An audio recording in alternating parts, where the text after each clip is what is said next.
Vậy sự kiến áp tạm kê nó của con mai xuất xế hay là mai dần xế. In this world, that's just to be born and to be dying. Vô vọng thảo mát kinh thả nhé với sự với hết điều ba miên xuất xế ta cho sự quả mãn. Why the humans born in this world they have to pass away. Vậy sự cái con mất dần cái ai thiên hùng giấy lục giấy đao tại nhiên chẳng hồ như nhiều xúc tốn để mai nhiều loài. Since the beginning, God created heaven and earth. That is good. Everything is good. Vậy sự thiên hùng giấy ta nghe nhung thong, nhung đồng nghe mai loài. Bảo vệ sự thiên hùng giấy ta nên miên. The world not wrong in who you are. God created our ancestor back then. They disobeyed God. Vậy từ the world wrong in who you are, you suy chúng ta chỉ thập bàn kê, ba miền chúng ta bất bền, ba miền chúng ta cố, ba miền là sự bảo vệ. Because they didn't obey God. That's how the sin came to this world. People get old and people die. Mà thiếu thì không về giảng mai điều giáo quân quốc ba miền hay vì đức thọ thiên ông. God will give a way and provide a way that human can see God. Hiện nay, yêu hành tình sâu Chúa Giêsu có nghĩa là nên đi về trên tông như quốc trên tông như quốc cái về như tông. In John's Gospel, Jesus promised that He will prepare a place for His children. Giờ hắn sống sẽ về ra cái yết vì thảo tuân lùa yiem. Hắn học có một Giêsu ấy có mấy tụng nhau vàng nhau giàu ấy tu xiên thảo thiên hùng địa xiên thảo yiem yiem kia tiêu mà yiem tổng sáu年sẽ có mấy mai yiem trung của mấy quốc gia yiem nhà minhอยู่lấy tổng của mấy quốc gia yiem minhอยู่lấy xiang tổng của mấy quốc gia yiem anh ta to mấy quốc minh sao yiem yêu quá yiem hải mấy quốc tiểu sao yiem yêu quá yiem anh minh yiem tổng có tiểu cháu mấy quốc gia yếu nhẹ Thomas có của mình siêu à yiem vừa mấy yêu mấy bình hải yiem vừa hát hải nó hải chú cho mình Giêsu tao yết sẽ tông mình rằng thì với cái cháu yết tông thiên lễ yết tông giang mẹ xuất điểm khảo yết mãi mãi phải tao mình đức khảo rằng thì quá. The English. Do not let your hearts be troubled. You believe in God. Believe also in me. My Father's house has many rooms. If there were not so, would I have told you that I am going there to prepare a place for you? And if I go and prepare a place for you, I will come back and take you to be with me, that you also may be where I am. You know the way, the place where I am going. Thomas said to him, Lord, we do not know where you are going, so how can we know the way? Jesus answered, I am the way and the truth and the life. No one comes to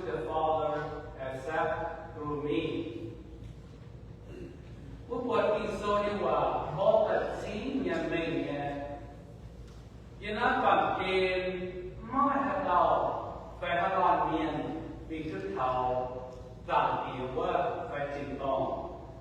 The Bible clearly says in this world no one can go to the Father except through Jesus Christ. Khi sâu mấy người của vua chưa sự có thì vui dân áp bản kiên địa chẳng hồ thì vốn tụng nấu hoàng theo dạo. The Bible clearly saying that we live in this world. Do not be worried or troubled. Chưa sự có gì cả mình về nó tỏng rồi thì nhé tỏng như what trình tỏng.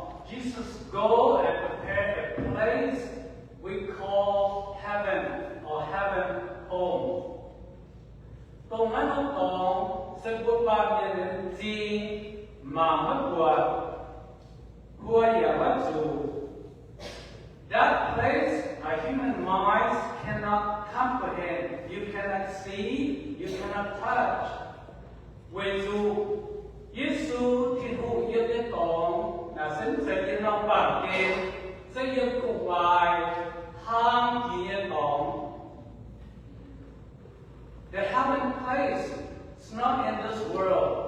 Our eye we cannot see. It's far away.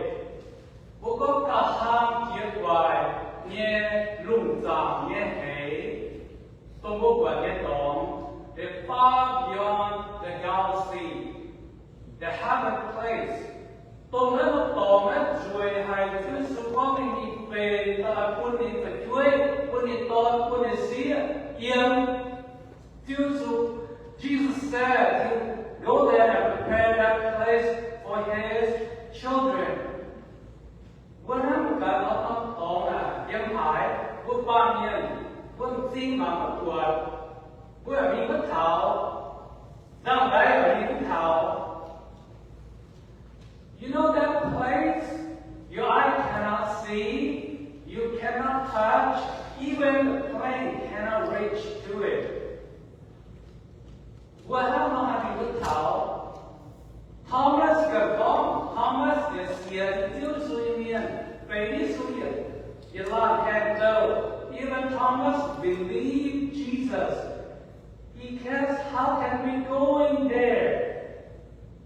Jesus tao Thomas nói because years and pain, you keep giáo, you don't thiên lệ, you don't tell man. Jesus answered Thomas, I am the way, the truth, and the life. Chúa Giêsu có như vậy, đau khổ ba miền, thì nó sẽ giảm hướng kịp nhau. Nghe tổng có quy linh quân, cái vật gì tổng cần gì vật gì. Jesus answered the human, we have a mind at trouble. We can't even comprehend where heaven is. Where God is. Hắn mà Chúa Giêsu là con. Sẽ có một cuộc chiến càng nhiều ông có lỗi của thì tỏ ra. In this world, we have to choose to follow Christ, then we can see heaven. When you see Jesus, you see heaven. When you see Jesus, you see God. Có những nó bản kiến của Chúa Giêsu với sự của Thiên Hùng á, có một của Thiên Hùng là một của Thiên Tông á, với dù của ba miền mình nó thảo nhau.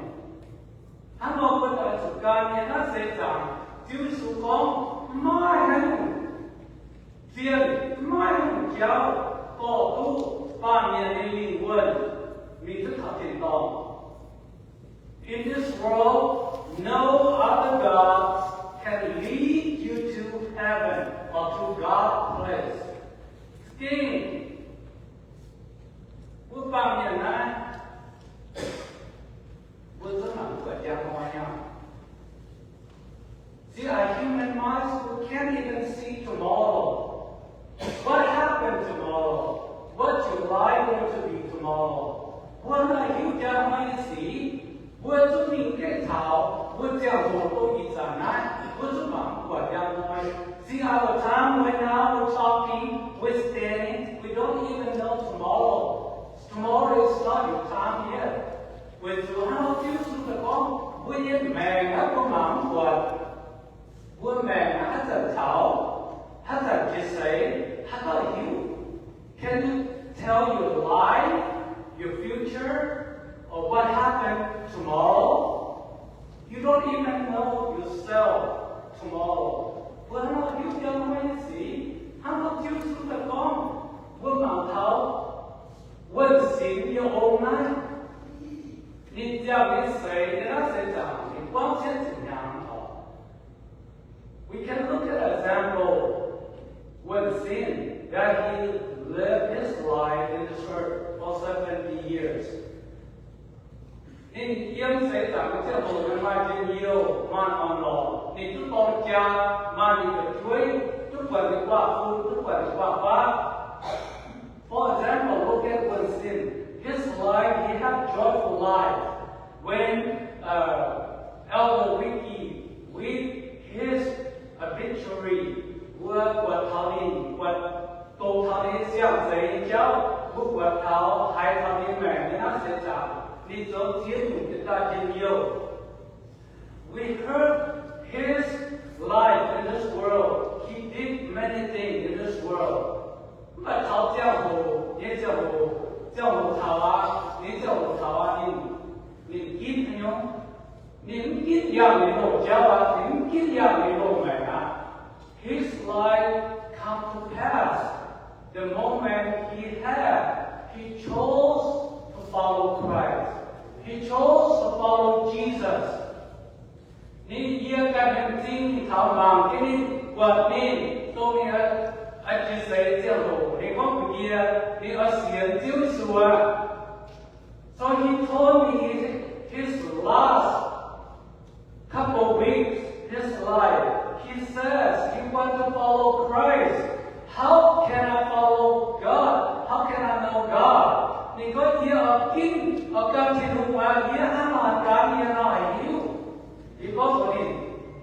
I am, I can help you. So I asked him a question, are you willing to convert to Christianity? You want to give up the old way of life? You want to follow God, follow Christ? He said yes. So he did. So I lead him to Christ in his last few weeks, his life on this earth. He chose to follow Christ. Jesus said, I am the way, the truth, and the life. No man come to the Father except through me. In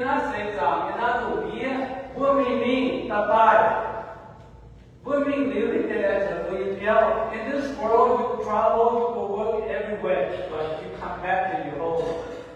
So when your life is the last breath you take in, if you die in the moment, where are you going? When your life departs from your body, where is the spirit, where is the soul going? Do you know? No one can answer. Jesus, God, He can answer. He came down from heaven to this world. He said, I am Jesus. I am God. I can lead you to my Father's house. He said, I am the way. I am the truth. I am the life. Please God. Ye sẽ bền chữ cháu, ye bền chân lý.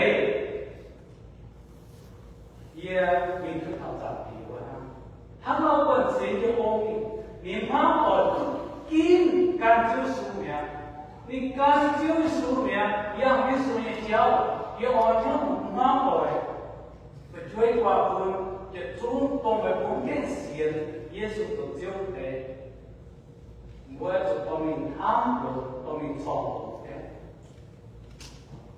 the family, children, those that follow Christ, but for those relatives that haven't followed Christ, you heard the message today.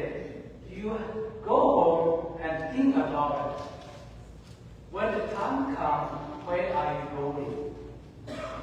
If you don't follow Christ, you're lost in this world. Okay? in cái đi xuống cho một chiếu kỳ tụ một bề tình lại miền thế nào cả thế miền con ba lo tỏ miền quên mà ba unify what lost soul in this world okay hắn nó đại diện là thiên đô nhìn hỏi muốn mang tỏ miền muốn triển sẽ muốn tung giao về thảo lao quân sinh như bông à nhìn hỏi nhìn thảo thiên đô nhiều quá trình tỏ nhỉ trên nhiều nhân tỏ ót lò nhân tỏ có chủ muôn có chủ khâu có chủ yiem nhân tỏ today be with God He's not great He'd be happy to see the Father decorated him. He's so happy in heaven. Okay? Nên dân yêu là những thiên của cô. Nên biểu lúc khâu nào, biểu lúc bẻ tình thì nó sẽ chẳng. Khâu nào thì cháu thì biểu lúc được. In hỏi đi chút sao thì hùng với thiên tỏ. Dân yêu nhân tỏ. Nhân tỏ nhân tức là thiên hùng, tức là Giê-xu. He sees God face to face right now in heaven. He's so happy, so joyful. So I encourage your family, children, take courage. Be happy in life. Don't be greedy. Be happy because your Father live with God in peace right now. Okay. With the God.